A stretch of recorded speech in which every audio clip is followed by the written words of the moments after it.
Assalamualaikum warahmatullahi wabarakatuh. Apa kabar kalian semua guys? Semoga selalu diberikan kesehatan, keselamatan, rezeki yang banyak, dan selalu dimudahkan segala urusannya. Kalian sering berkendara di jalan? Yap, pasti sering lah ya. Tapi apa jadinya ketika kita berkendara di jalan, tiba-tiba melihat dengan jelas ada sebuah kecelakaan yang menyebabkan korban itu meninggal di tempat. Tentu akan merinding dan lemas ya kalau kita lihat secara langsung. Nah, kejadian ini pernah dialami oleh Yanto, di mana pada saat itu Yanto berkendara menggunakan sepeda motor. Tiba-tiba Yanto melihat kecelakaan sebuah sepeda motor tepat berada di depan matanya. Oke, buat kalian yang belum subscribe channel ini, silahkan subscribe dulu guys, agar gak ketinggalan video-video terbaru dari channel ini. Subscribe guys. Oke, tanpa berlama-lama lagi, ini dia ceritanya.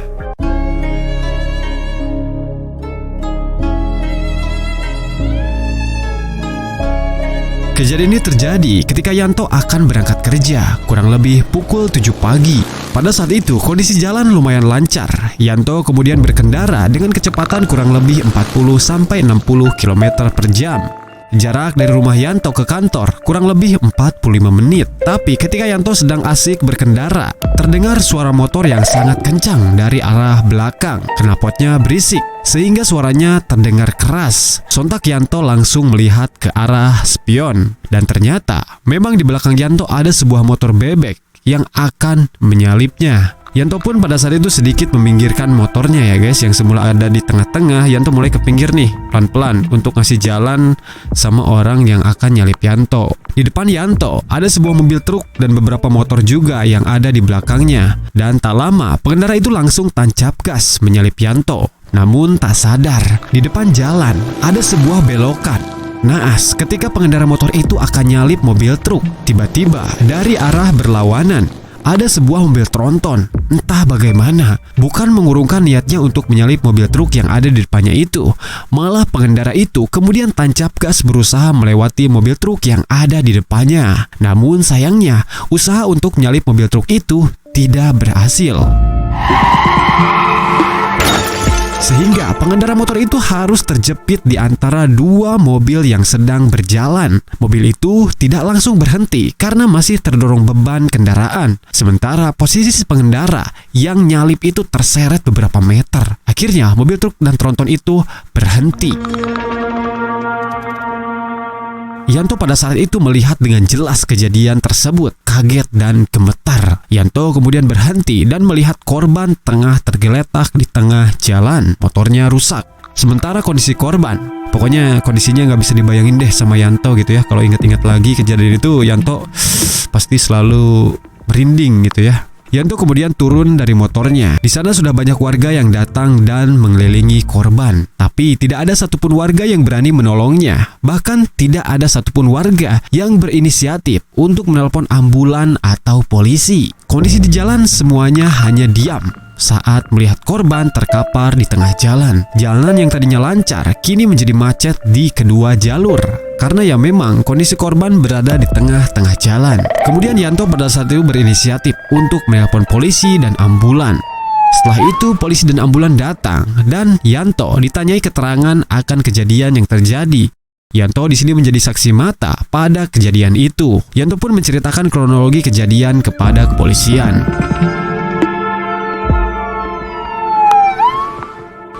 Singkat cerita, Yanto kembali melanjutkan perjalanan ke kantornya. Yanto di sini masih lemas, gemetar, terbayang-bayang akan kejadian yang terjadi di depan matanya tadi. Yanto semakin hati-hati ketika membawa kendaraannya, berjalan pelan.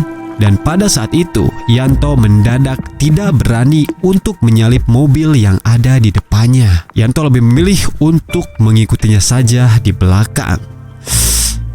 Ya pasti gitu ya, trauma gitu guys, karena melihat langsung kejadian di depan mata.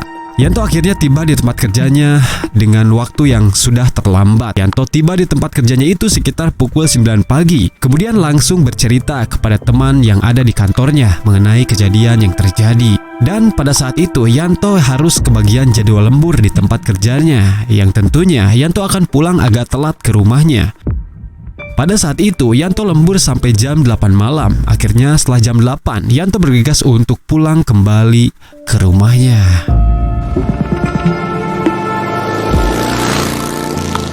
Ketika di jalan, Yanto kembali teringat akan kejadian yang terjadi pada pagi hari. Yanto pada saat itu akan kembali melewati jalan yang sebelumnya terjadi kecelakaan. Kondisi jalan pada saat itu agak sepi dari kendaraan. Yanto kini mulai mendekati tempat kecelakaan itu. Yanto kembali teringat dan terbayang korban kecelakaan yang tergeletak di tengah-tengah jalan. Kemudian Yanto berusaha kembali fokus berkendara. Tapi semakin dekat, Yanto tiba-tiba melihat korban kecelakaan itu sedang berada di tengah jalan, tergeletak. Yanto pada situ kemudian kaget dan langsung mengucek-ucek matanya. Ini benar gak sih yang dilihat gitu? Kok tiba-tiba ada lagi korban yang tadi kecelakaan pagi?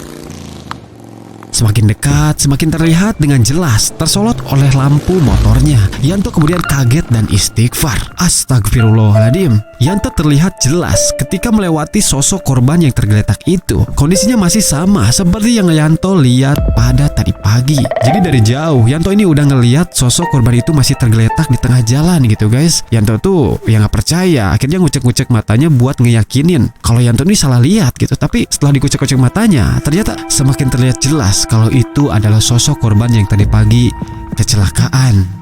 Yanto kemudian pada saat itu langsung tancap gas sambil baca-baca doa. Yanto bingung pada saat itu dengan apa yang barusan Yanto lihat. Tak habis pikir kalau kejadian itu bisa terjadi.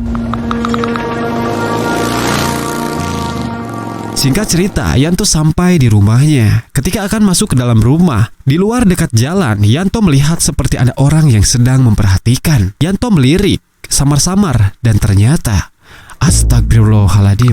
Yanto langsung masuk ke dalam rumahnya dengan tergesa-gesa. Ketika Yanto berada di kamar, Yanto terdiam sejenak karena yang barusan lihat adalah sosok korban kecelakaan yang tadi di jalan. Anjir. Yanto ketakutan dan berpikir, kenapa sosok ini terus membayang-bayangin pikirannya dan malah ngikutin sampai ke rumah. Ketika Yanto agak sedikit tenang, Yanto di sini langsung ke kamar mandi untuk bersih-bersih karena Yanto pada saat itu sangat gerah dan pengen mandi gitu guys. Suara air terdengar, gebrus, gebrus, gebrus. Tak lama dari itu, Yanto mendengar suara sayup-sayup orang yang berdeham. Yanto diam sejenak. Namun ketika keluar dari kamar mandi, tiba-tiba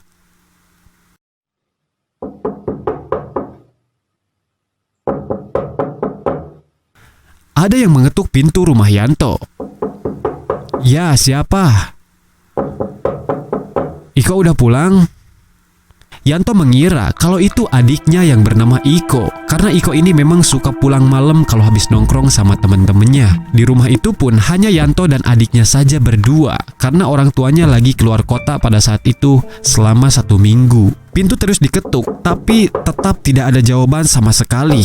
Yanto pada saat itu takut untuk membuka pintu rumahnya, karena ya takutnya itu sosok yang tadi Yanto lihat ya guys. Tapi karena pintu rumah terus diketuk dan menjadi berisik, akhirnya Yanto memberanikan diri untuk membuka pintu rumahnya. Tapi sebelum membuka pintu itu, Yanto di sini mengintip dulu dari balik jendela. Dan ternyata astagfirullahaladzim, Yanto kaget karena melihat sosok korban kecelakaan itu sedang berdiri di depan pintu rumahnya sambil terus mengetuk-ngetuk rumah Yanto. Yanto kemudian langsung berlari menuju ke kamarnya. Yanto di sini istighfar, gemetar, semua badannya merinding. Yanto langsung menutup kepalanya dengan selimut. Yanto takut kalau sosok itu masuk ke dalam kamarnya. Yanto terus baca-baca doa. Sementara ketukan pintu semakin keras terdengar. Yanto berusaha menutup telinganya dengan kedua tangannya, tapi suara itu masih tetap terdengar dengan jelas. Dan akhirnya suara ketukan pintu itu pun berhenti. Perlahan-lahan, Yanto melepas kedua tangannya dari telinga. Suasana kini mendadak menjadi hening dan sangat sepi. Yanto pada saat itu masih belum berani untuk membuka selimut yang menutupi badannya. Jantung Yanto masih berdetak dengan kencang dan masih belum tenang. Tiba-tiba, Yanto kembali kaget karena mendengar suara ketukan pintu itu lagi, diiringi dengan HP Yanto yang berbunyi karena ada panggilan masuk. Yanto di sini kemudian langsung mengambil HP-nya dan mengangkat. Halo kak, ini Iko. Buka pintu kak. Dari tadi diketuk, kok gak dibuka? Dengan menghela napas panjang, akhirnya Yanto agak sedikit tenang. Kemudian Yanto di sini langsung beranjak dari tempat tidurnya dan mengintip dari balik jendela untuk memastikan. Dan ternyata memang itu Iko, adiknya Yanto yang baru pulang. Kemudian di sini adiknya bertanya, "Kenapa kak? Kok keringetan gitu?" "Habis olahraga tadi." "Tumben olahraga, biasanya enggak."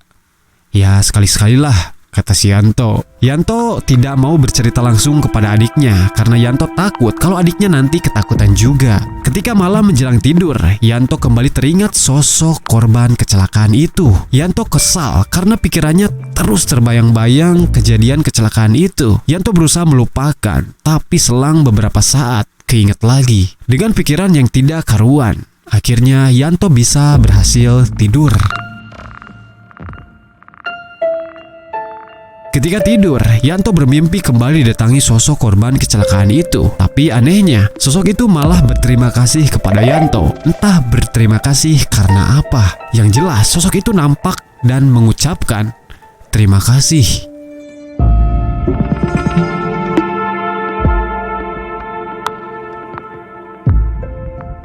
Singkat cerita, Yanto terbangun dan kini Yanto akan kembali bekerja seperti biasa. Yanto akan melewati jalan yang sebelumnya terjadi kecelakaan. Yanto memang tidak ada jalan lain selain jalan itu. Yanto berangkatlah lebih pagi dari biasanya karena Yanto berniat akan berhenti dulu di tempat kejadian dengan bermaksud akan mendoakan korban kecelakaan yang terjadi kemarin. Setelah itu kemudian Yanto tidak mendapatkan gangguan lagi dari sosok korban kecelakaan. Jadi pada intinya mungkin sosok arwah itu mau ngucapin terima kasih sama Yanto ya guys, karena Yanto udah inisiatif ngebantu buat nelpon polisi, nelpon ambulan gitu. Yanto juga udah jadi saksi mata, ngasih keterangan sama kepolisian gitu. Mungkin sosok ini berterima kasih lah sama Yanto, mungkin karena itu. Tapi gak tahu juga ya karena hal apa. Tapi ceritanya gak sampai situ guys. Setelah selesai berdoa di tempat kejadian, Yanto mampir dulu ke sebuah warung yang ada persis di seberang jalan itu. Niatnya cuma mau ngopi aja karena jam kantor juga masih lama pada saat itu. Kemudian ketika Yanto duduk, tiba-tiba bapak pemilik warung, sebut saja namanya Pak Mamat,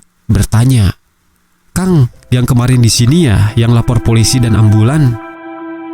"Oh iya betul pak. Ngomong-ngomong lagi apa di sini Kang? Kok kelihatannya kayak husu banget tadi berdiri di seberang sana?" "Oh iya pak, saya cuman berdoa aja buat almarhum yang kecelakaan kemarin." Kang tahu gak? Saya kan memang tiap malam suka tidur di warung ya di sini. Warung ini juga buka 24 jam. Tapi pas malam tadi saya tutup jam 9 malam karena gak enak aja hawanya Kang. Dan ketika malam itu saya merasa hal-hal yang aneh pokoknya selama di warung, kata Pak Mamat.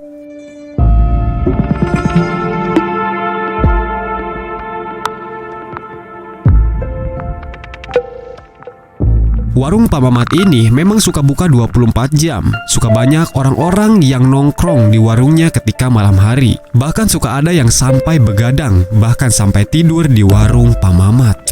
Nah tapi pada malam itu ketika habis ada kejadian kecelakaan, orang-orang yang biasa nongkrong di warung Pak Mamat mendadak sepi dan gak ada sama sekali yang nongkrong. Kemudian Pak Mamat waktu itu sekitar jam 7 malam. Kondisi jalan pun masih ramai kendaraan. Tapi Pak Mamat ini sudah gelisah, gak nyaman gitu. Karena ya masih terbayang juga kejadian kecelakaan yang terjadi tadi pagi. Akhirnya Pak Mamat waktu itu memutuskan buat tutup warungnya aja sekitar jam 9 malam. Karena tidak ada anak-anak yang biasa nongkrong juga. Pak Mamat ini langsung masuk dan tidur di warungnya guys. Jadi ya Pak Mamat ini tinggalnya di warung gitu ya, gak kemana-mana. Pak Mamat di sana sendirian.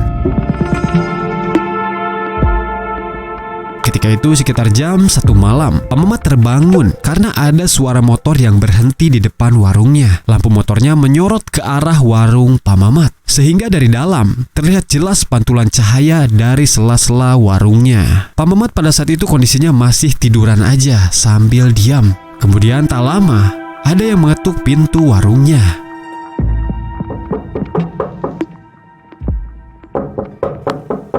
"Ya siapa?" "Mau beli rokok pak." Pak Mamat kemudian membuka pintu warungnya. Dan memang di sana ada seorang pemuda yang akan membeli rokok sedang berdiri di hadapannya. "Mau beli rokok apa Kang?" "Mau beli rokok Mila aja pak. Sudah tutup jam segini pak." Biasanya saya kalau lewat malam ke sini suka masih buka warungnya. Oh iya, malam ini tutup cepet, Kang. Hawanya lagi gak enak, kata Pak Mamat. Pemuda itu kemudian duduk di sebuah kursi yang ada di depan warung Pak Mamat. Oh iya, Pak, ada kopi nggak, Pak? Waduh, kopi airnya belum dipanasin, Kang. Mau nunggu dulu dipanasin? Iya, boleh, Pak. Akhirnya Pak Mamat memasakkan air untuk membuat kopi. Pemuda itu hanya duduk di kursi, tapi helmnya masih belum dilepas dari kepalanya. Pak Mamat sambil memanaskan air sesekali memperhatikan pemuda itu.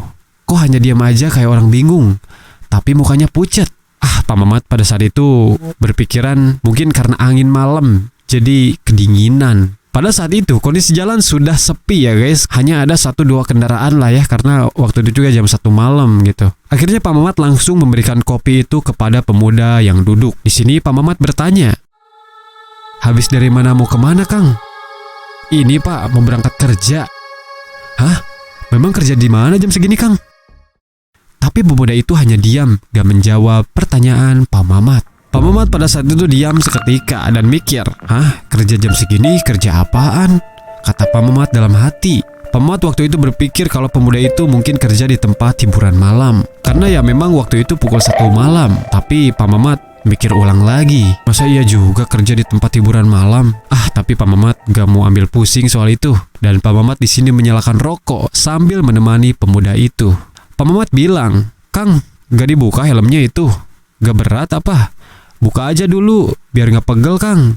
Pemuda itu hanya diam sambil duduk menunduk. Di sini Pak Mamat mulai merasa aneh dan kebingungan. Apa mungkin ia kecapean atau ngantuk ya, kata Pak Mamat. Kopi aja kok belum diminum, rokok aja gak dinyalain, masih ada di meja, kata Pak Mamat dalam hati. Suasana saat itu menjadi hening. Tiba-tiba pemuda itu bilang dan sambil menatap ke arah Pak Mamat. Mukanya pada saat itu memang pucat dan kemudian berkata, "Pak, doain saya ya." "Hah? Doain apa, Kang?" "Saya yang kecelakaan tadi di jalan ini, Pak." Sontak pada saat itu Pak Mamat langsung kaget dan langsung membuang rokoknya yang ada di tangan. Pak Mamat langsung istighfar dan kini pemuda itu wajahnya berubah penuh darah. Pak Mamat di sini sangat syok dan gemetar, berusaha untuk berdiri dan masuk kembali ke warungnya, tapi sangat berat untuk melangkahkan kakinya. Pak Mamat kemudian baca-baca doa sambil bilang, "Jangan ganggu saya, jangan ganggu saya. Pergi, pergi dari sini, pergi, pergi." Akhirnya dengan kondisi mencekam, Pak Mamat langsung masuk ke dalam warung dan menutup pintu warungnya. Pak Mamat di sini tidak percaya dan Pak Mamat merasa kalau ini hanya mimpi. Pemuda itu kemudian mengetuk-ngetuk pintu warungnya dan berucap, "Pak, tolong Pak, tolong Pak, tolong, Pak, tolong." Pak Mamat semakin ketakutan dan semuanya tiba-tiba berubah menjadi gelap.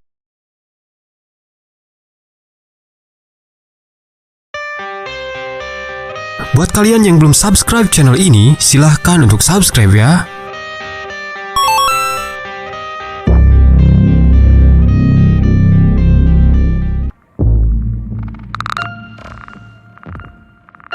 Singkat cerita, pagi pun tiba. Jam pada saat itu menunjukkan pukul 6 pagi. Suara kendaraan di jalan pun mulai terdengar ramai. Pak Mamat masih teringat kejadian semalam. Tapi Pak Mamat ketika bangun berpikiran kalau semalam hanya mimpi saja. Pak Mamat kemudian membuka pintu warungnya dan melihat ke arah kursi dan meja. Ternyata di sana masih ada segelas kopi dan rokok yang semalam diberikan kepada pemuda tersebut. Pak Mamat di sini makin yakin kalau kejadian semalam memang nyata dan bukan mimpi.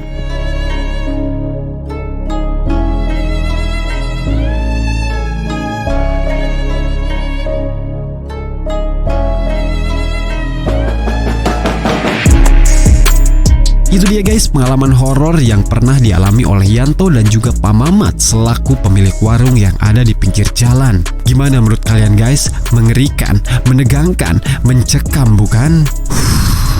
Buat kalian yang punya pengalaman horor, boleh kirimkan cerita kalian ke email di bawah ini ya guys, biar nanti gua bawain juga ceritanya kayak gini guys. Semoga dengan aja cerita kayak gini bisa membuat kita semakin yakin dan percaya akan keberadaan mereka. Dan semoga bisa menambah iman dan takwa kita kepada Allah Subhanahu wa Ta'ala. Gue Wilday,